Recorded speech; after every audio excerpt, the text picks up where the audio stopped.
subsequent broadcast available through the Council's website. The Council is a data controller under the General Data Protection Regulations and the Data Protection Act of 2018. We broadcast and record Council meetings to fulfil our public task obligation to enable members of the public to observe the democratic process. Data collected during the process will be retained in accordance with Council published policies available through the Council's website. Members of the Council are reminded that they should follow the Council's established meetings protocols, including allowing the use of the chat facility, and that comments made in the chat facility are visible to all participants in the meeting, which may include members of the public who have also received invites to the meeting. Okay, do we have any apologies, substitutions, or declarations of interest?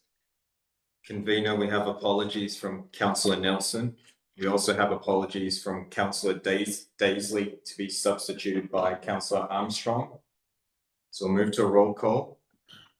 Can the following councillors please indicate if they're present in the meeting? Councillor Armstrong. Present remotely. Councillor Brooks. In chamber. Councillor Cassidy. Present in chamber. Councillor Clockerty. In chamber. Councillor Crowther. Present in chamber. Councillor Curley. Present in chamber. Councillor Hellier.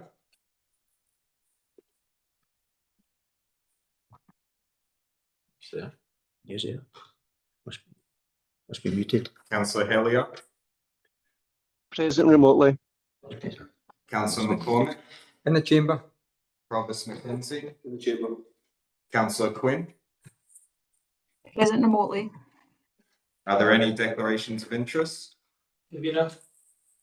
Yeah, just item number 7, but there's with discussion on stock transfer, just for transparency, I'm a member of our Collectibles Board, which obviously was the stock transfer. Okay, thanks, Graham. Anyone else? No. Okay. Okay, moving on to the agenda. Item number 2 is the Environment Regeneration Revenue Budget. Matt, you're going to be taking it through it. Yeah, thank you, Convener. This is the usual revenue report, so nothing unusual in here. I would just flag, obviously, that that's a time of year where we're in the process of the year end, so the figures in here are projections. We're not quite through the year yet, and obviously we'll come to policy resources in August and report back for cycle after summer 2020. So at 1.2 we're showing £117,000 overspend. This has increased from £128,000 the last committee, and it's managed the issues we've got in terms of burial grounds and additional planning and legal charges in there. It's not there will be some movements in there, but we expect to be really about the end of the year. There are more details in appendices in section 4, but I won't go through them for more updated questions on them. And the committee just asked to note the position of the committee. It's asked to approve a small one in appendix 5, that's just to deal with some payment savings and get them allocated to the right place. And also to note the ongoing security costs. Ages of cost of security. I'll have to take any questions. Okay, thanks for that, Matt. Any questions for Matt? Don't see any hands online. Okay, sorry, Chris. Yeah, Michael might not be in format to answer, but just on the crematorium burial grounds income reduction, obviously the 103 less cremations and 53 less interments of ashes. Is this tied into the cremator works themselves, which actually restricted the use, or is it maybe a wider scale change in use and overplay that we maybe need to consider in future years? Yeah. Thank you, through you, Convener. We have explored this because this is the second cycle that this has been reported, and there was an exploration of whether there was a reason for the drop in numbers for crematories and burials, and there wasn't anything specifically in the data that highlighted it. Like it was just a natural drop at the moment. We'll keep monitoring it. Okay, thank you. Okay. Okay, anyone else? No? You have to agree with the recommendations? Agreed. Agreed. Okay, thank you. Item number 3 is Environment Regeneration Capital Programme 25 to 29 Progress Report. Eddie, you take this. Yeah, thanks, Convener. Capital report was the usual multiple projects at various stages. I won't do them all, but I'll just update where anything's changed since the report was drafted. On the Comet Replica Replacement Project, the delivery date stated within the report of week commencing the 18th of May has been moved back a week to commencing the 25th of May.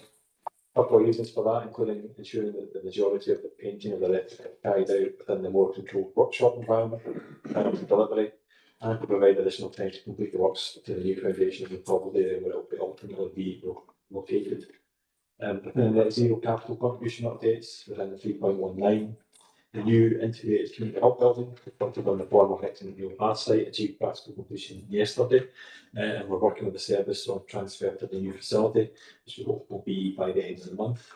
Again, within the net zero capital contribution updates and relating to the Greve Roads Community Centre extension and refurbishment project, the issues noted with the ground conditions and the underground services have now been resolved, and we'll continue to work with the contractor to try to recover some of that lost time through the remainder of the contract period.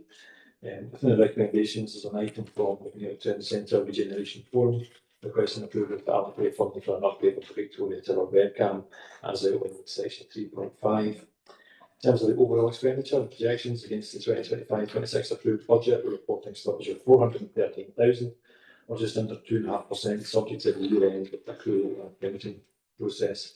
And that's a final report through the recommendations and self-renewal. We'll have to ask any questions on the project. Okay, thanks, Eric. Any questions for Eric? Tim? You're going to mention Dunwood.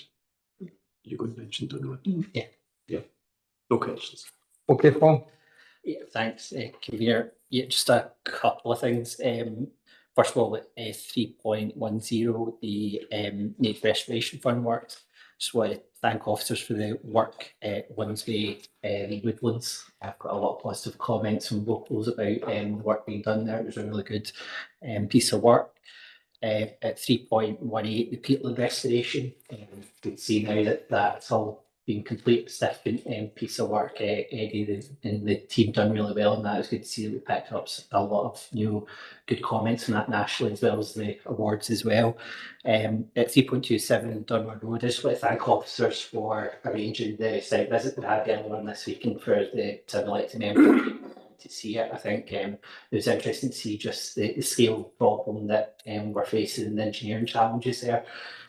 My kind of question on it is, have we got any more update from the contractors? Through you, Convener, at the moment the officers are working with the kind of consultant just to get the best programme possible. So we're certainly between now and the end of the calendar year to have the procurement advanced, and hopefully have that price obtained before the end of the calendar year, but if not, certainly early in the next year. We're pushing as hard as we can on to get a shorter programme duration. That's Okay, Paul. Okay, thanks, Eric. John, next. Thank you, Convener. I've got a number of questions, and rather than go through them all at once, if you could maybe be taking one at a time if that's acceptable to you. Yep. The first one is in page 15 and it's section 3.23, and it's right at the very last bullet point. It mentions there benches along cycle routes, location to be identified along the Lunderson Bay route. Now, I know that it doesn't quantify how many benches.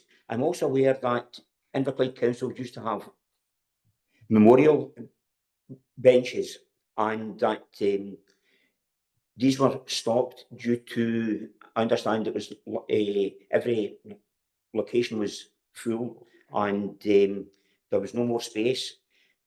Is it possible that the stretch along Lunderson Bay route could be used for memorial benches, and that the money that would be spent under the SPT be allocated for other projects?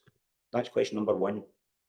Okay, Eddie, you want to know? Yeah, so you can be a combination of myself and Neil. So the memorial benches policy has changed, obviously, and it's changed to memorial trees. Is that correct, Neil? And again, appreciate that the Lunderson Bay route, but because it isn't our land, it's leased from our given estate. And I think you had concerns about the number of memorial benches that were along that stretch of land. So the policy had changed. So we no longer place memorial benches in these locations. I think this one will also be subject to us engaging the landowner as well to get their permission, because we would need that. So it may be that we have to look at other locations for these benches on other active travel routes rather than that particular one. But there is an aspiration to try and place benches along active travel routes generally. But again, there'll be location specific and you look at each individual merits. Okay, that's fine. That answers my question. That's fine. Thank you. The next one was on page 16, and it's section 3.33, where it mentions that the stage 3 road safety audit had been completed. It then goes on to say that the Inverclyde Council, the contractor, consultant, Amy, and Transport Scotland will liaise regarding recommendations within the safety audit. Where it states regarding recommendations, that would imply to me that there is some scope there for improvement. Would that assumption be correct? So you can be my understanding, I've got the details of that to hand, but my understanding is they're very minor, so that there's nothing significant come out of this road safety audit. But I can check that with the officers and come back to you with some of the detail, but it is minor recommendations. Very minor. Yeah. That's very nice, lovely, thank you. If we then move on to page 17 and section 3.36, and it's really just to kind of a wee bit of clarification on the St Mungo's Church site, which we know was purchased by Inverclyde Council from the Diocese of Paisley. That will be for the balance of the 75-year lease between Inverclyde Council and the field ports under the Inchgreen Marine Park joint venture. Would that be correct? And also that after the end of the 75-year lease, that land then becomes under the sole ownership of Inverclyde Council? It's just to get clarification on that. Neil? Yeah, so you can do that. Yes, that's correct. That's very nice, lovely, thank you. The next one is page 20. I'll just find where it is. And that's the appendix 2, and it's to do with the port property assets. Under that, we have the Scottish Crown Estate, where it states that there's £155,000. Could you please advise what that cost relates to?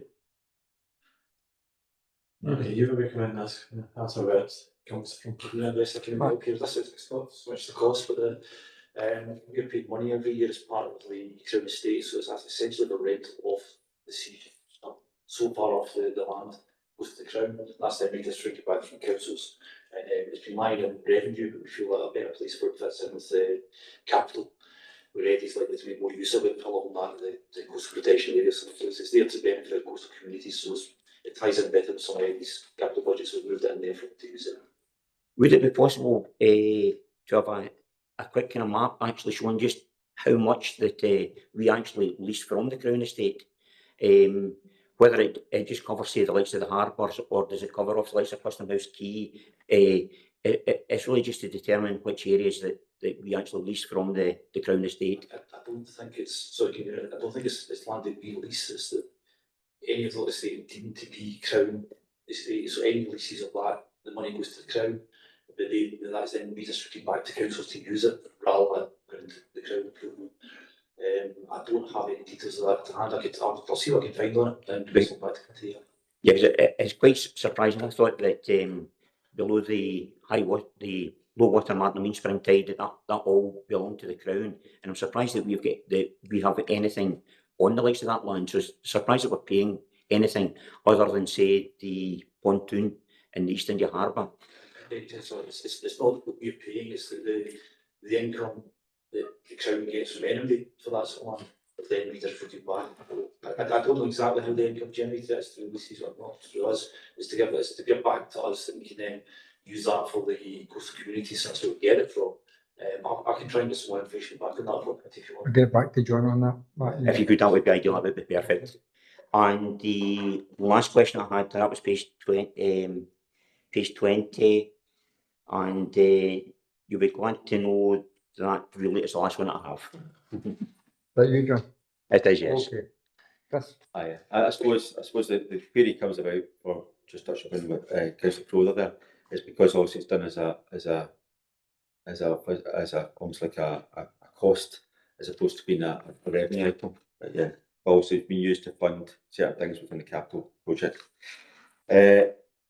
Just a couple of questions, I think.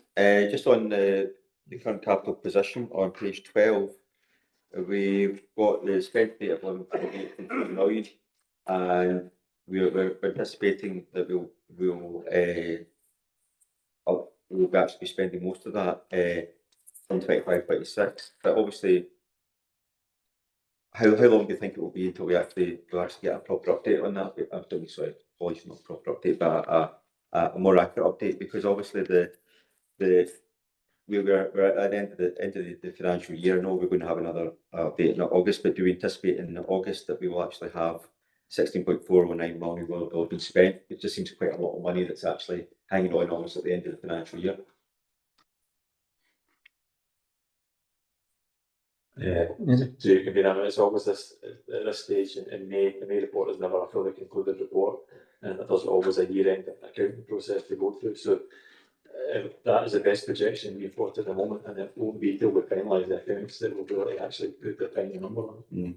Like you feel as Eddie says, it's the year end, so this will come slightly before the year end, but most of the moment there'll be we're on usually a month or so behind in invoices, so a month or so accruals, retention of bits and pieces, so that's why there's a difference at the moment.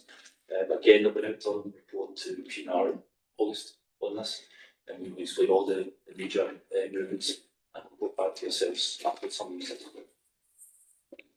I'm just looking at some of these, and some of them relate to external grants, and the money has been spent and claimed, it's just not through the ledger. So there might be stuff listed in different places. So there's a big jump there for the Walby Cycle Trust is only showing 309 actual, but it's 930, so that's a big chunk of that. Yeah. So it has been spent. It's just needed to catch up. Okay, no, that's fine, because it's obviously we're relying on putting spades in the ground. We have a bit with if we can spend £5 million. That's good.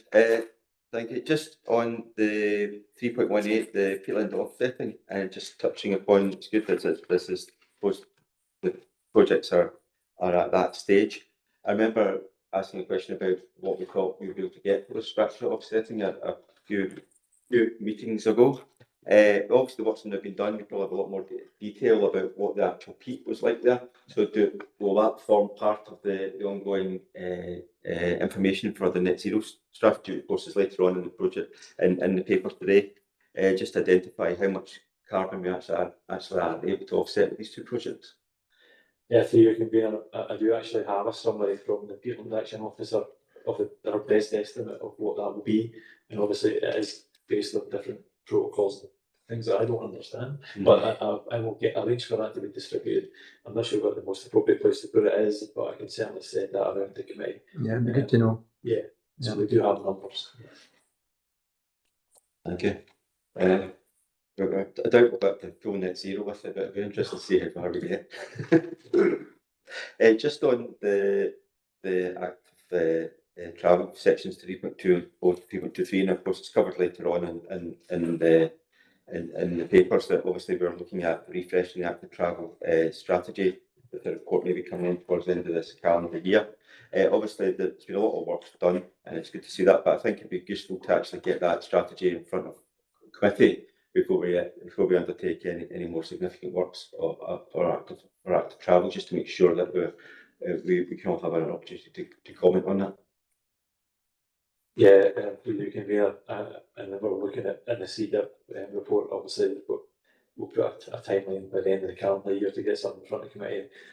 We recognise that there's probably a need to do further consultation on that. So rather than bring it to the committee as a fait accompli, do some more consultation with like the members and other stakeholders. So once we did the active travel survey, which will feature in that, and the results of that will be a part of that. That refresh strategy.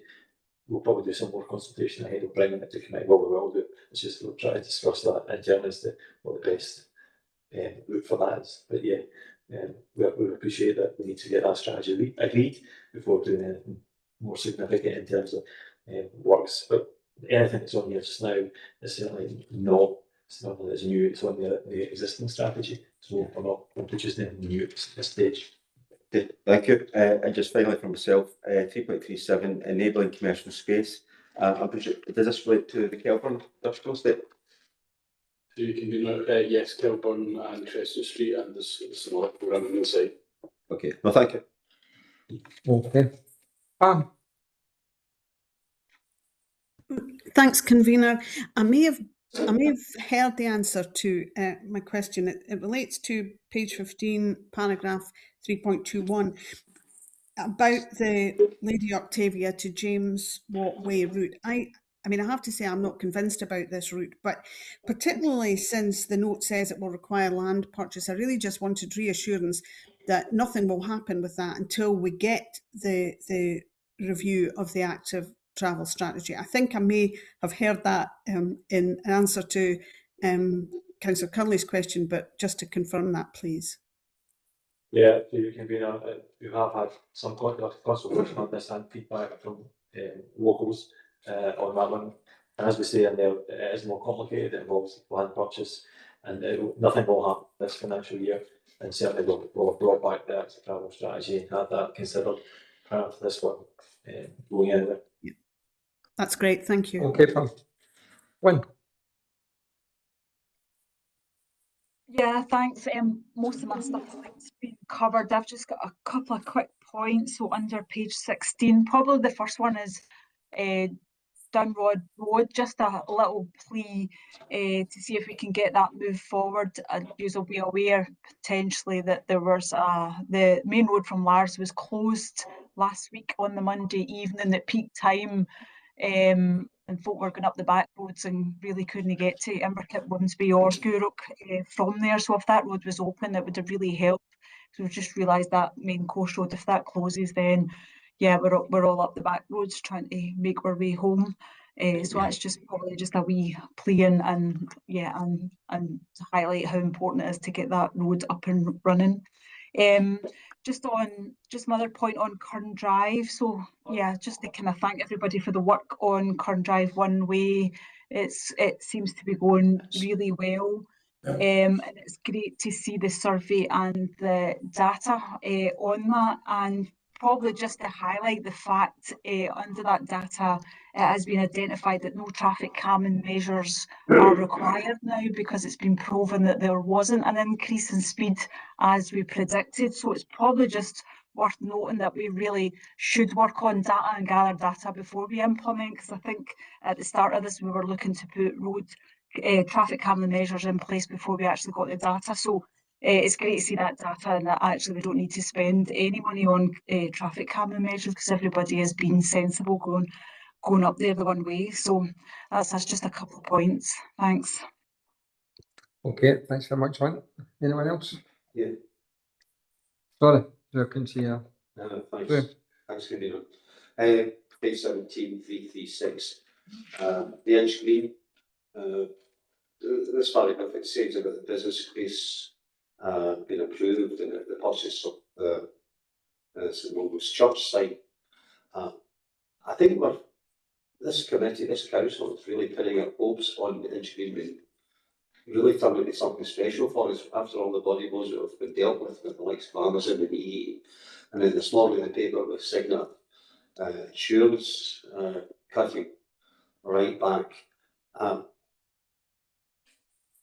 know that the whole inch green thing, there's exciting things going on under the radar, and there are all commercial sensitivities surrounding it, and it's very much a need to know basis at this time. But is it not time that this council started expressing their vision and communicate their vision for that whole inch green area, to let the public know that we're actually on the case and we're thinking hard about what's going to happen there? Thanks. Neil.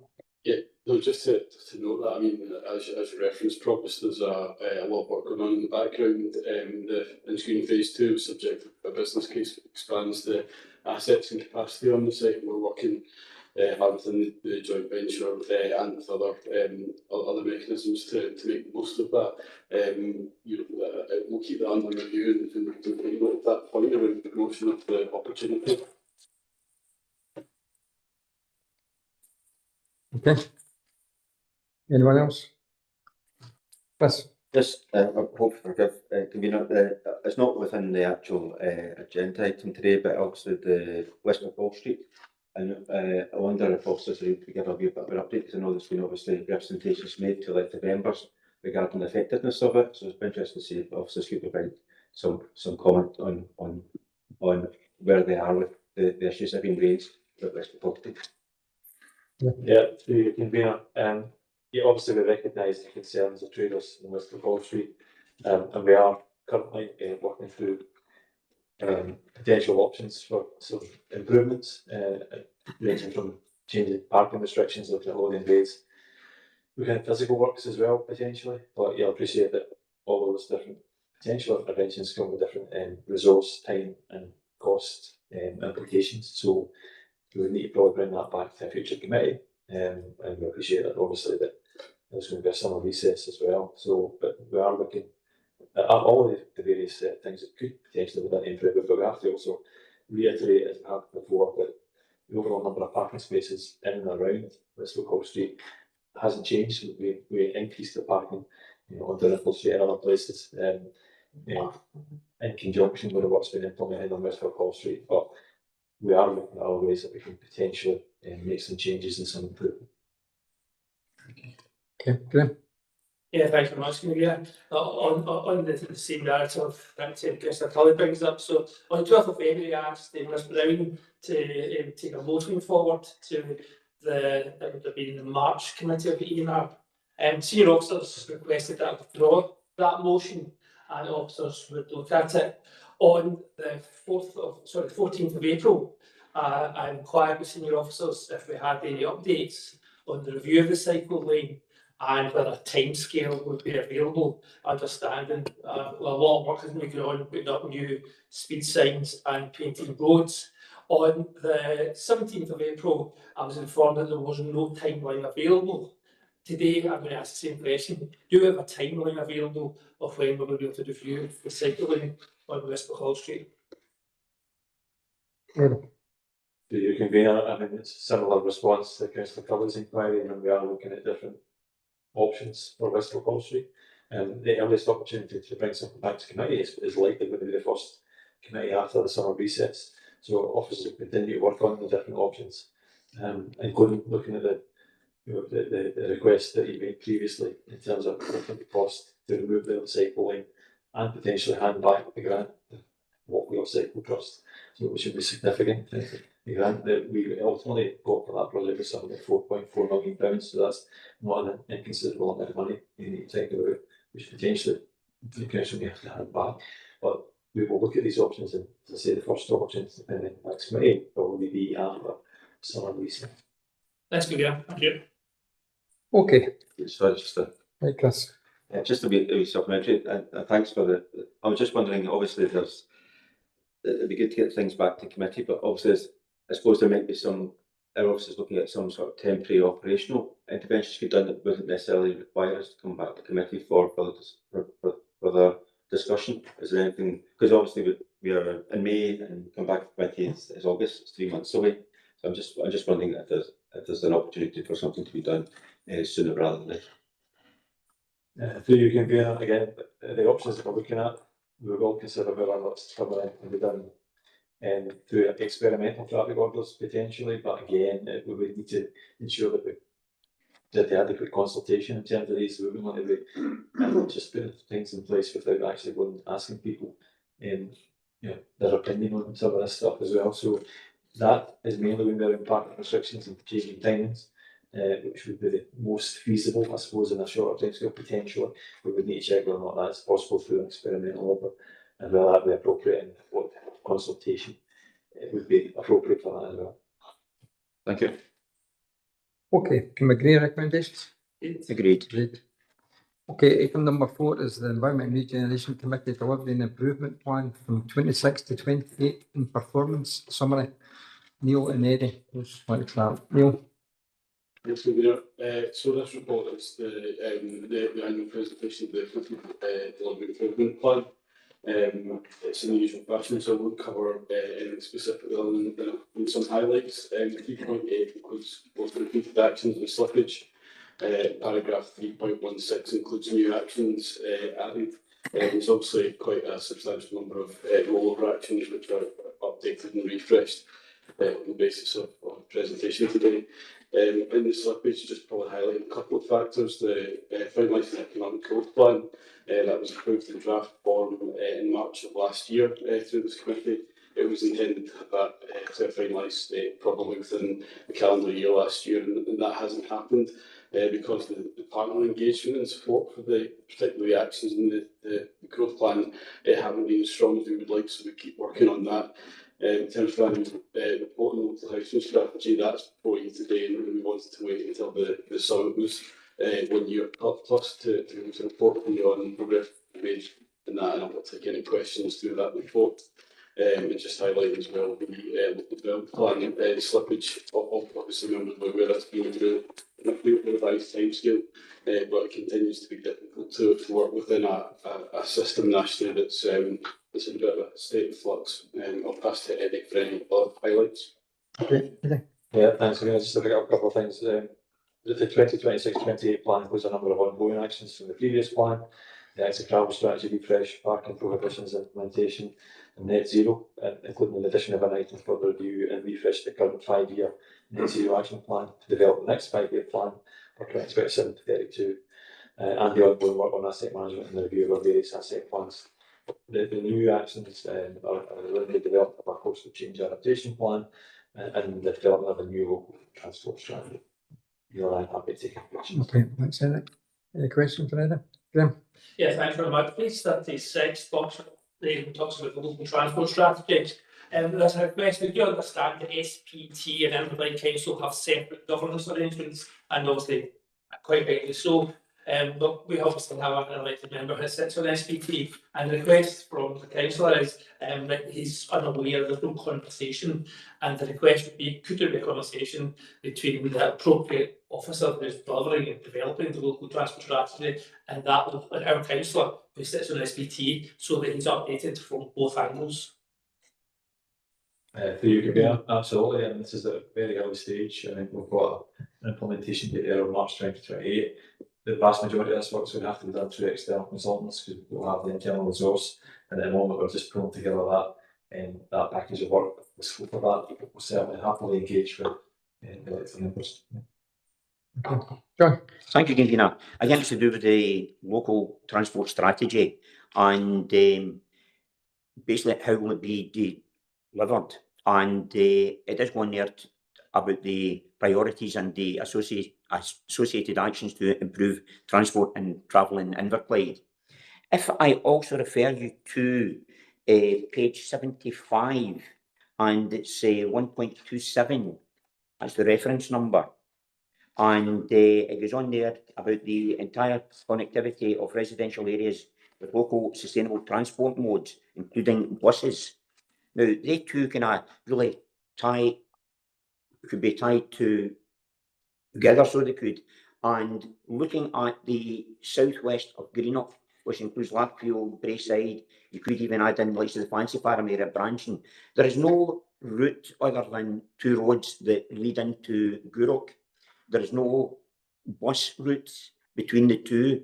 It has been raised in the past about pupils having to walk to school. Could that also be addressed under the local transport strategy? Yeah, I mean, the local transport strategy is going to be a significant piece of work, and we're yet to take back a report to CMT. We're going to start the ball rolling to ask for the funding for it, because there isn't any funding for it at the moment, so we'll need to get that submitted to P&R for that request. It's likely to be a 6-figure sum, and the scope of that, as I say, is probably put together by officers. There's overlap in the different areas like the net zero strategy and the active travel strategy and the refresh of that. So it'll be a good, as I say, we'll go 2028 March there as a target date for completing that, but it will take a while. It'll take quite a bit of consultant resource, and there will be consultation as part of it as well. With public and elected members. Okay, that's fine, thank you. Yes. Thank you. On the proposed delivery improvement plan, I'll start including part project, page 37, item number 10. It's the commencement of compulsory purchase order proceedings. It's got a due date of the 31st of the 3rd, 31. Obviously, consider the fact that's almost 5 years away. I'm presuming that that is anticipated the end of the compulsory purchase order process, because it seems to me that it seems quite far out. But I'm presuming that we'll be able to start that process, or if not already started it now. But it just seems 5 years seems quite a long time to get to the end of that process. And I know officers have said in the past that CPOs do take a lot of time, but I'm just thinking, how does that impact on the development? Through you, Convener, yeah, I'm assuming that's review that date. So just in terms of the CPO process, there's a number of requirements that the council has to have in place before proceeding to the CPO process. We've got a lot of that in place, and we're working to complete as much of that as possible. We are arranging with the CPO unit, Scottish Government, a meeting with them just to discuss the lead into us commencing the CPO process. What we understand that at best, so if all the boxes are ticked in terms of the requirements pre-CPO, that it's likely to be about 2 years start to finish. So the date, I'll review that in terms of that response I've just given. Thank you. That'd be good. Just on the placemaking projects, obviously the page 36, item number 8, there's obviously a lot of very important projects identified here. And obviously, Great Central Europe project is identified as finishing in November 27. The Pride and Place programme, and do forgive me, I've got my Glasgow glasses on here. Now, I understand in Pride and Place that we've got to spend that money in the next 2 financial years. So it's got a date at the end of effectively 2 years beyond that. So I'm just wondering, is that because we're anticipating further Pride and Place programmes, or is there another project that I'm maybe not aware of? No. So again, through you, Convener, the Pride and Place programme covers both Port Glasgow monies and the Town Board for Greenock, which is over a long term period. So it's at I think it's at the latter date of the current cycle, the Regeneration Plan. For that. Right, no thanks. So as I said, I have my Port Glasgow specs on. And just on that, obviously, good to see the Port Glasgow master plan there. I think obviously 4 years to try and bring that to fruition is good. We're also looking at, as we know, the housing-led developments and also other developments that could be anticipated. So it's good to see that in there. And presumably, obviously, we'll be obviously reviewing that as I see that goes through, because we'll always be a number of gateways before that particular date that we have to track progress. Again, through you, Convener, so obviously, as I outlined in the Glasgow Master Plan presentation back in January, it's not a funded document, and there is some money from the Pride and Place programme going into the enabling parts of that. At the moment, there is work going on to look at whether we can find ways to build a pot of money and use other pots of money to provide a delivery mechanism. And we aren't there yet, but that's the ambition. That's what we're working on at the moment. Yeah. Thanks for that. And I think that I do welcome Pride and Place funding, and I think it's more like this week being more like seed funding, etc. So we can try and get the ball rolling with respect to the master plan. Because obviously, I think there's been criticism, and I don't think it's fair, but there has been criticism that obviously we've had a charrette process and we've got the master plan process, and we don't want to be talking about another plan in 10 years' time. We really want to be moving on with these plans. So that's good to see. Thank you. Okay, anyone else? No, we agree with recommendations? Agreed. Agreed. Okay, item number 5 is the Energy and Climate Change Net Zero Action Plan Annual Progress Review. Eddie? Thanks, Convener. The report covers the annual review of the current net zero action plan, which is included in Appendix 1. There's a fair amount of detail within that appendix, and some good progress being made across many areas of the plan, with an increasing number of actions being complete. As noted within the report, we've also refreshed the terms of reference for the climate change working group and widened the membership to capture as much activity as possible across the different council services. I've also noted within the Committee Delivery Improvement Plan report, we will be developing a new 5-year action plan for 2027-32, and we'll need to review areas of the current plan where there's been limited progress, whether that's due to funding, capacity constraints, just to ensure as far as possible actions remain relevant, measurable and deliverable. And also look to add any new actions wherever we can as well. It's a brief update within 3.7 and 3.8 on the Scottish Government's recently published climate change plan for 2026 to 2040, and a brief summary of the main elements that are most relevant to the Council's activity and opportunities. Ask the Committee note for approved recommendations and happy to answer any questions. Okay, any question for Eddie? Ruth? Thanks, Convener. Yeah. And there's a lot of things in this report, but the one thing that jumps out to me is it's page 66, 1.15, for us to continue to source local food and achieve the soil association, blah, blah, blah. Ensure more plant-based food options in schools, including meat-free days, vegan options. You know, school I have no issues with vegetarian meals at school, vegan meals. There's young people who adopt that lifestyle, their parents, perhaps cousin, no problem at all. But this plant-based food option, this is a worry. If you speak to any nutritionist, any dietitian, they will tell you the best diet you can have is a clean diet, where it's fresh meat, fresh fish, fresh vegetables. Plant-based food is the most processed food that you can get. As Frankenstein food is prepared in a laboratory. I could show you a hamburger made with pure Scotch beef with a bit of salt, pepper in it. And that's the ingredients. Whereas this plant-based stuff, the ingredients are as long as your arm and would frighten you for what's in it. And I think that we should be, as a council, we should be ensuring that our children in the schools get the best possible food that they could possibly get is clean eating. And why deprive them of fresh meat and fresh fish to go with this? Do we think it's healthier? No chance. Do we think it's cheaper? Unlikely to be cheaper. And is it saving the planet? Show me that one. No, that's a big issue. And if we go to page 103, to take up the same sort of thread, support the community initiatives, cooking classes and things. And this is wonderful, but what's happening here is it's coming back to roost now the fact that we've no home economic teachers within the school, and people don't know how to cook. And you can see that in Port Glasgow is a classic example. In Port Glasgow Town Centre, we have 2 butchers and we have 14 fast food shops. So the people who, I'm not going to say poor people, but people of a certain demographic, they don't cook their own food. They get somebody to cook their food for them. And not just that, they get it delivered to their house. And that includes breakfast. And that is what we're up against.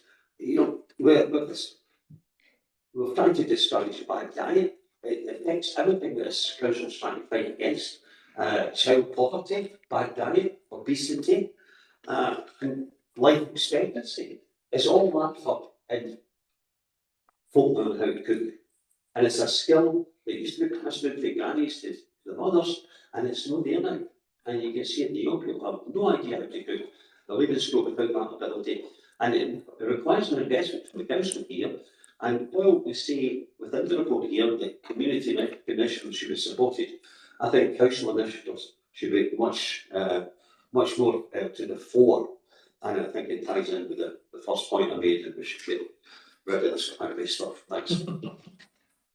Nice easy question for you to answer, Eddie. So you can be another qualified to answer that question. But obviously, you appreciate that there's a lot of different areas of activity will be pulled together in this action plan from different services. So I can't actually answer a lot of this stuff because it's done through education communities or different service areas. So I recognise a lot of progress to say. And I suppose all I can do is collate this, and there's certain initiatives that we are obviously participating in that are feeding into this. And I'm focusing on that part.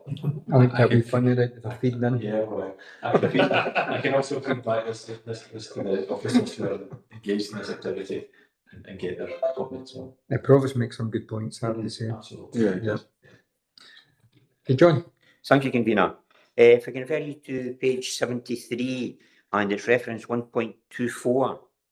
And if we look across at the target where applicable, and on there it mentions about the core paths network as per core paths audits.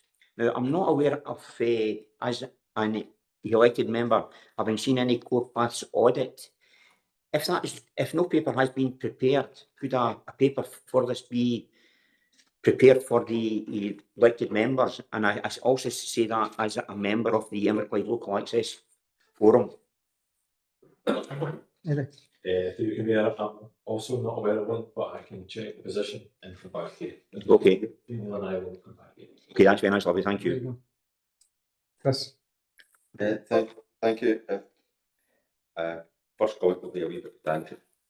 You find it, yeah? Just on the, let's see where I'm at.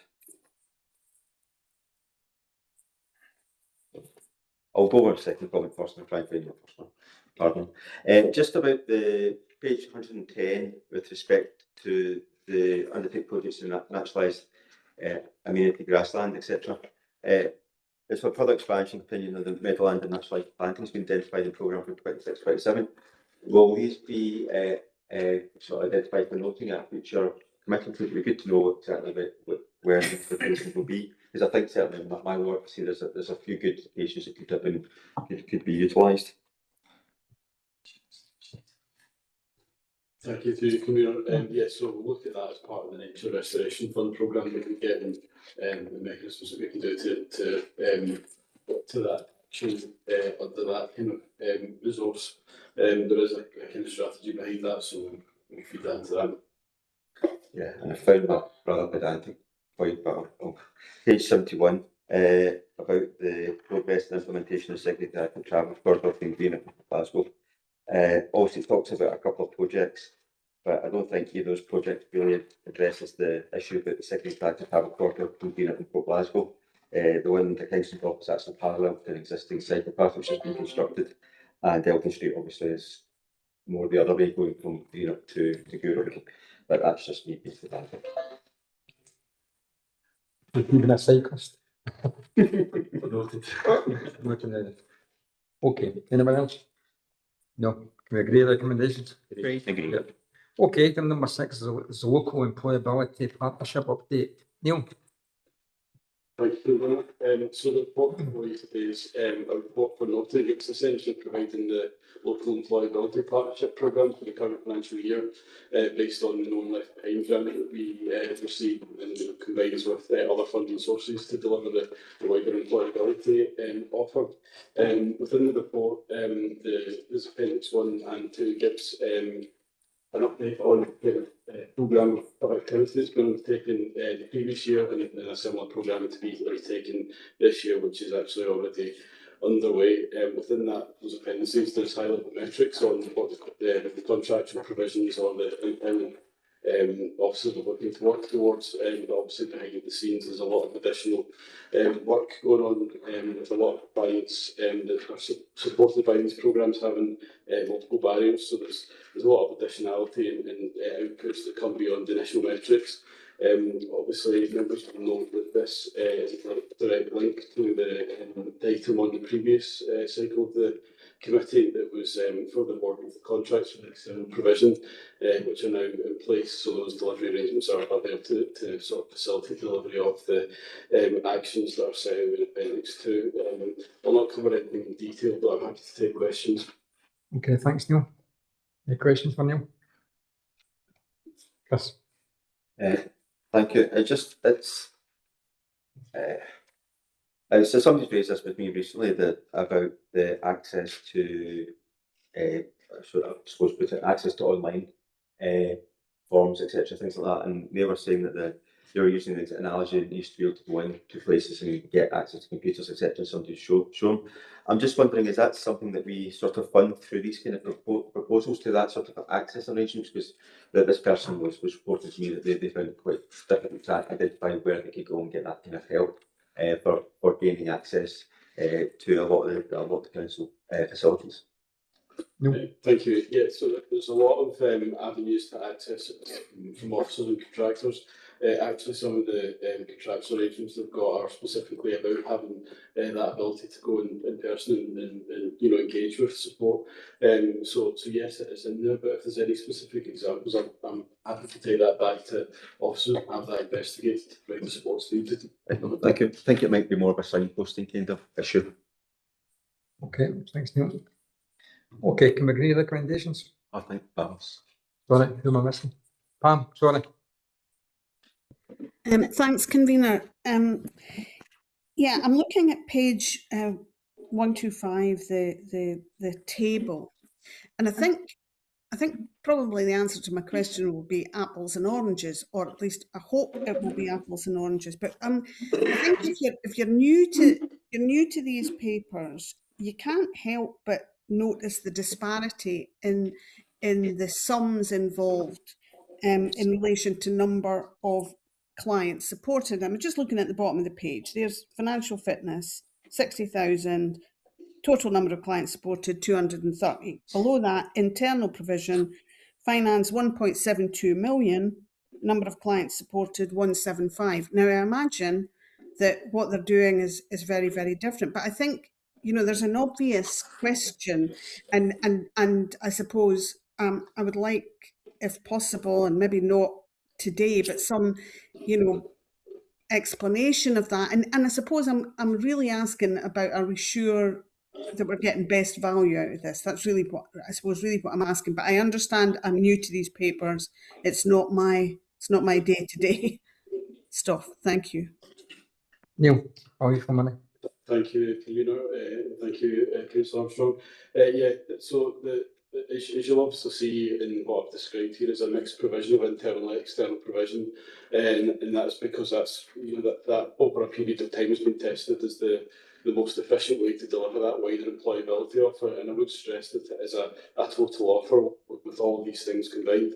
I think you referenced yourself and you can see within the different lots that are here, which relates to contracts, they do different things. So there is a differential between the different lots and what they're actually trying to achieve. There are kind of differences that don't make direct comparisons appropriate. I would also say that some of the lots are again, because they deal with different things. Some of them deal with clients with more significant barriers or multiple barriers to employment, and therefore the intervention is higher to get a more output in numbers terms, if you want to sort of put it like that. So there is a difference there in the provision. I would also say that the statistics here are from February this year, and the contract dates go to the end of the financial year, and that's just because of reporting data available at the moment. So there will be more to that. And again, as I said, there's a lot more going on behind the scenes, which is sort of tracking employment 6 to 12 months after the sort of contract period that's noted here, and that does also yield outcomes. So yeah, the answer is that the value for money is in the mixed provision. There is it's not appropriate to directly compare them all because of the sort of differentials that I've set out. But what I'd be happy to do is provide, given that you've asked for this, that we can provide an overview of the different lots and why they yield different outputs in percentages and numbers. Okay with that, Pam?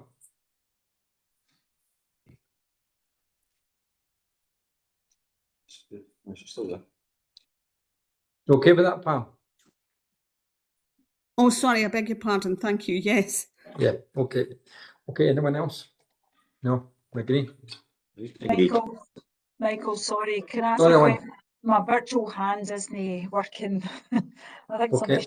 somebody tried to tell me something, but anyway. Yeah, I've just got a quick question. So I'm trying to tie in this agenda item on employability into agenda item 4, because one of our slippages was on our economic growth plan. So we're saying we're behind that because we're waiting on, because we can only do so much in terms of economic growth. We're relying on external partners and clearly others out with the council. So although we're looking at employability, how do we factor in the fact that we've got very little control over our economic growth in the area? Especially when we've got clients that are, I think, as you said, I've got more issues to resolve in terms of getting them into employment. It's just how we tie those two things in and ensure that we are realistic with our numbers with the current economic growth. Okay, thanks, man. Thanks. Neil. Thanks to you, Convener. Thanks, Councillor Quinn. So yeah, obviously the report's just setting out for noting the programme of work with funding that we do have available. What you'll be aware of the Clyde Socio-Economic Task Force, which has established tasks, and one of those is to move the economic inactive cohort into employment, and that's quite a difficult thing to achieve. We have been working, as I said, and I won't present what I've said, is that the economic growth plan still remains in draft form because we're looking for partners to come and do, you know, the very thing that you're probably highlighting is actually help with resources and delivery of actions, and that would be in you know, this and other spheres. What I would say is that the Glasgow City Region team have been quite helpful. One of the agencies that have been particularly helpful to us, and with them towards the tail end of last year, we developed a proposition around the economic inactive piece, which we are looking to share wider with funders and look for the opportunity to get that supported. So there is work going on to actually pull partners in to support us with the economic growth plan, specifically on items like this, and that would just, you know, increase and supplement the work that we're doing through the provisions outlined here. Okay, great, thanks. Okay, thanks very much, Neil. Okay, can we agree recommendations? Agreed. Okay, item number 7 is a separate report, so housing update report from Neil. Neil. Thank you. So as I said in the CBIT item, the local housing strategy update was delayed from March to this agenda today.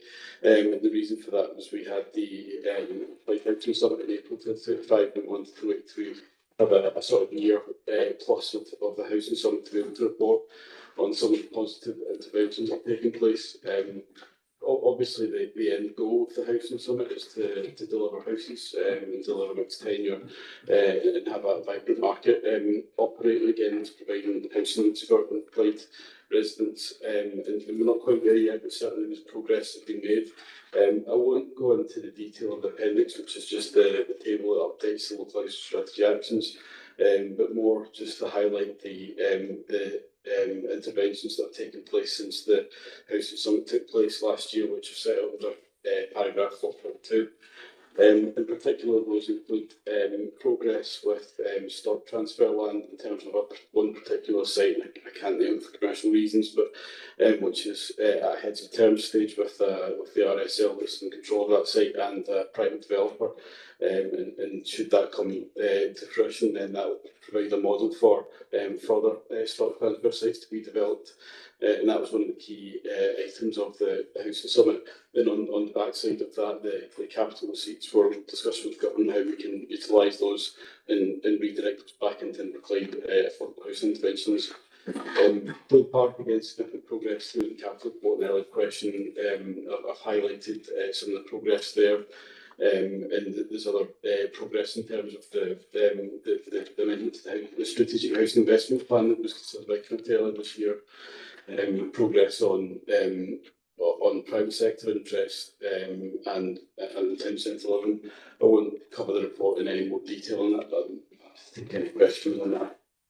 Okay, thanks, Neil. Any questions for Neil? Yes. Not necessarily a question, but I'll still get there. I think it's great to see the report. I think it's good work coming from the housing summit. It was good to attend that. I think it was a very positive day, and obviously it's brought us stuff back.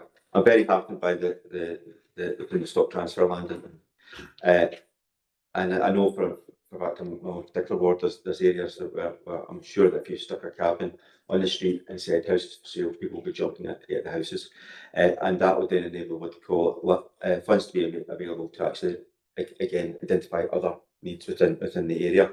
It's a model that I think should work and should be a win-win for both for the registered social landlords and also for the people coming in, hopefully to purchase houses. And I'm also quite glad to see this private sector interest. Obviously, we've had reports in reporting in the local press that the people who had the organisation that had control of the Spangle Valley, Scotland's control of Spangle Valley, is now looking at a different commercial opportunity for that site rather than housing. So I'm just wondering how that sort of squares with the private sector interest, obviously, because that's quite a large area that's been on our radar for a long period of time, and it's now the owners of that site now identified that they don't think it's commercially viable for housing. But I just would ask a wee bit of commentary about that. Do you think there's that bodes well, or do you think that's not maybe a concern? Thank you, through you, Fiona. So I'll make no comment on the Span Valley site because that's to do with the the sort of position of the landowner on that site. Tyler obviously included that the Inverkip site is now being passed to the hands of a marketing agent, so that will be available, available for inquiry and potential disposal soon. We've had private sector interest, and I've had a number of private sector developers meet me and go around and look at sites available in Inverclyde at large. And there's been a number that have expressed what seem to be fairly genuine and serious interest. The stock transfer, I suppose, pathfinder that is referenced in the report is the heads of terms has been submitted by a volume house builder. So there is a body of evidence to suggest that there are models that will attract the private sector. What I would say is that part of that interest is for private sector quite often seems to be that mixed tenure model where it's largely largely private but supported by affordable is a good model, and that would work from a kind of strategic housing investment plan perspective as well. So the evidence that we've seen in terms of engagement, in terms of materialising into heads of terms, for example, and other things, is that there is interest from the private sector. As I said, the housing was about building houses, so that the price isn't what reported to the prices when we actually get some over line. We'll continue working hard to do that. Thank you. I think it's good to see that interest is there. Yeah, thank you very much, Fiona. So 1.6 and 1.9 of the appendix, which is page 6 and pages 5.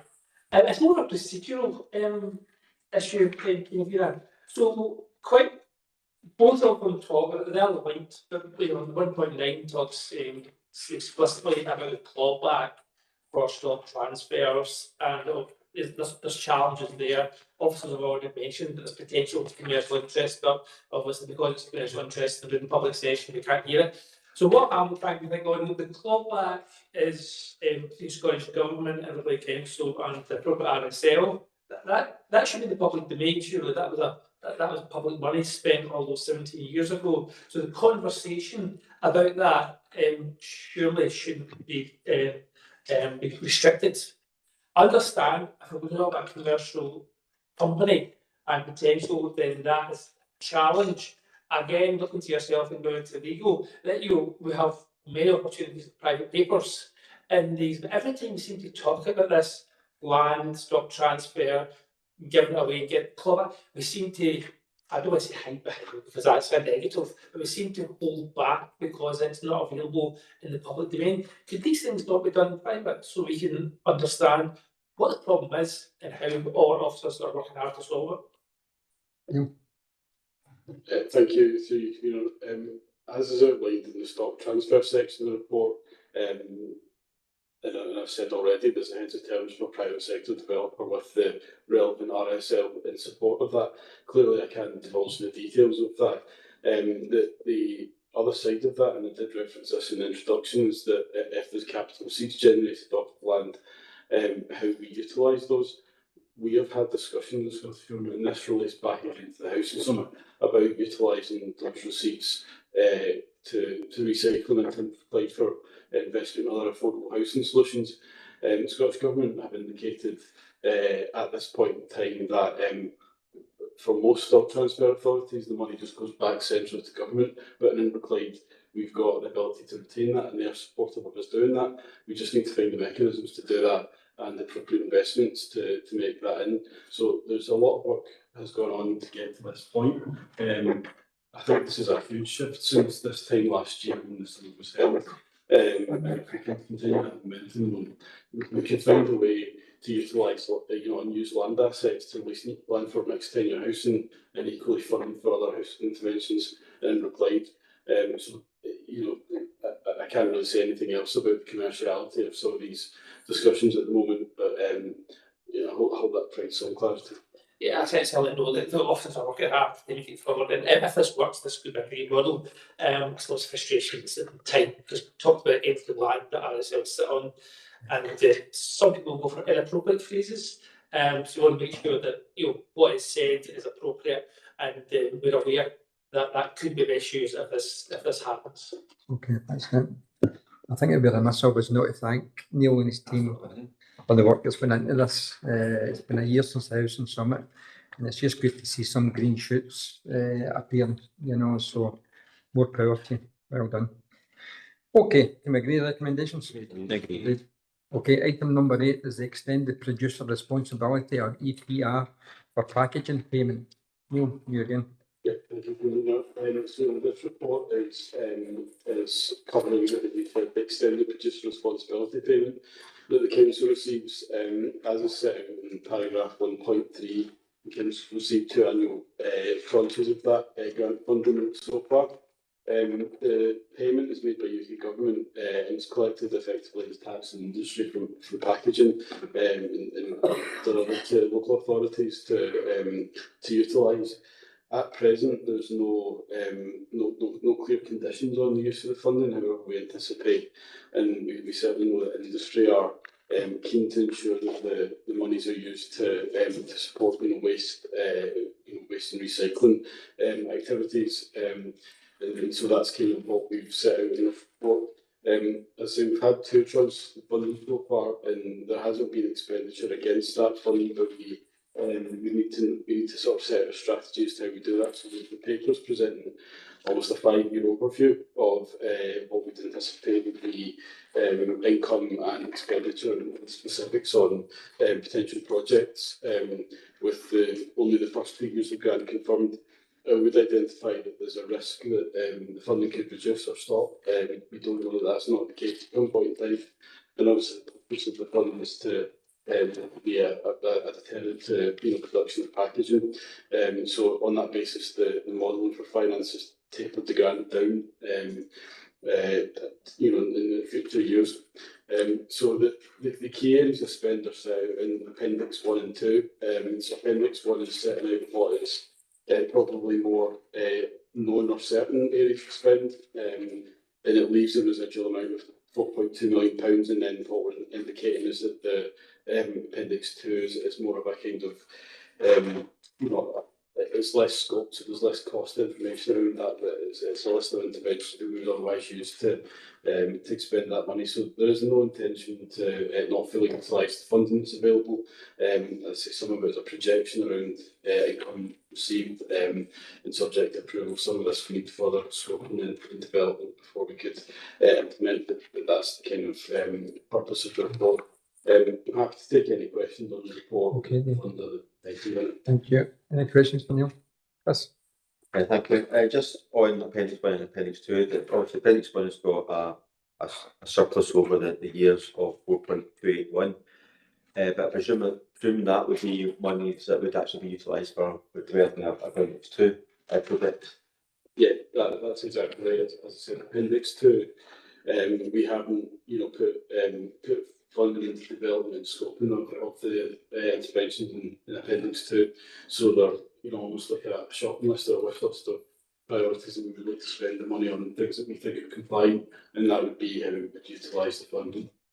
Thank you. Just a wee supplementary, and as you state that this funding is, if it does what I suppose it should do, it would actually reduce single-use plastics and all that sort of stuff, packaging. Then by the very nature of the tax receipt or the levy receipt will go down, and the amount that we would be able to get per year will go down. I presume that the officers will be looking at trying to, as we've done in the past, because we looked at, for instance, with respect to the lead lighting, etc., as a spend to save using capital to reduce revenue. Is there an opportunity to also try and look at doing that in here to get long-term savings on our revenue position by this short-term investment that's available in capital? Thanks, Jamie. I mean, there is some cost substitution that was agreed through the budget process last year, so that is the operation of the services in a general sense. Some of the items are indeed actually looking to do that, so providing capital investment that makes the operation of waste services more efficient overall. So there's no quantum in terms of how that transpires in terms of the funding side, because not got the scoping on some of the investment yet, but I suspect some of the items that we would be funding would do that. I'd probably highlight just the first line of appendix to the staff support delegation status we've got through our waste contract.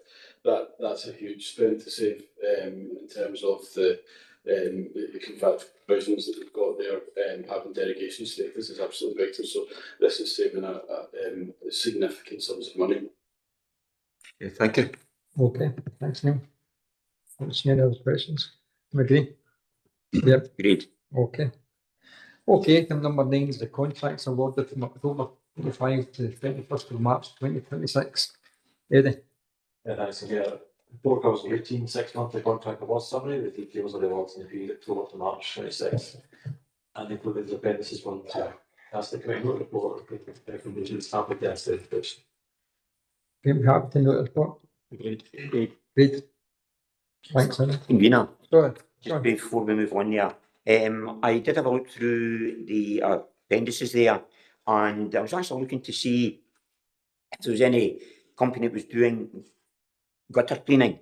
It's just that a few months ago, driving up Manor Crescent in Gourock, I noticed that there was a gutter cleaning going on. It's the first that I saw for quite a while, and it didn't appear to say Inverclyde Council on the side of the vehicle, and was wondering if there was a contract. Obviously, if there is, it's a more longer term contract and not one that's been issued this year.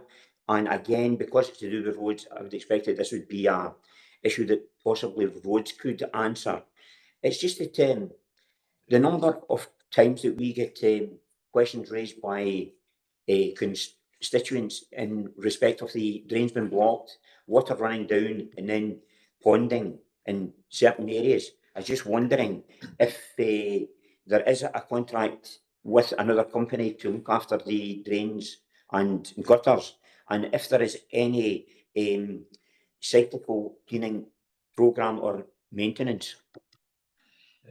So you give is it the gully cleaning? The gully cleaning, yes. So we have a gully cleaning machine, we have one, but we also hire in gully machines. If that one's offline for that reason, so potentially the one you saw might be a hire vehicle, it's might not have our livery on it. So yeah, it would be through our roads department that was happening. So we do have a cyclical programme. We try and get through as much of it every year as we can, but it's difficult. We don't have the resources to clean once every year. It's probably some locations it's risk based as well. So some locations will get it every year, others may be 18 months. So yeah, it'll be through roads through rather than happening, but it might be higher than you. Okay, that's fine, thank you. Okay, can we agree recommendations? Yep, thank you. Okay, item number 10 is proposed traffic regulation order, Inverclyde Council Disabled Persons Parking Places on Street, order number 4, 2025. Eddie? That's and I won't repeat what you just said, because that's what I was going to say. But the order covers multiple locations across Inverclyde, and there are 3 maintained projections relating to one location and 2 maintained projections relating to another, as set out in the report on the appendix. The recommendation seek the committee directions to relative to March through the appointment of an independent reporter or through a special meeting of this. Okay, I would suggest a special meeting in the committee maybe before the next ENA. Yeah. Would that be okay? Agreed. Agreed. You're not. They're getting quite good at these hearings. We've had enough. Okay. Okay, thanks very much. Item number 11 is the Property Assets Management Report, the Glasgow City Region Electric Vehicle Project. Eddie? Thanks, Mayor. The report is a further update on the Glasgow City Region Electric Vehicle Charging Project and the process to engage a commercial charge point operator to expand the network of charge points across the city region. We already have authority to enter into a contract from the previous reports to this committee. This specific report is required to obtain delegated authority to transfer of ownership of the existing charge point assets that we have and enter into licenses to occupy in respect of land related to existing and any proposed future charge point locations, which will form part of the contract. This reflects the stage of procurement reached at the moment and the development of the various commercial and technical documents for the tender process. That's the good recommendations. Happy to answer all questions. Okay, thanks, Eric. Agreed. Agreed? Agreed. Yep. Thanks, Eric. Okay, item number 12 is the property assets management, the former Tide Houses transfer. Sorry, is this in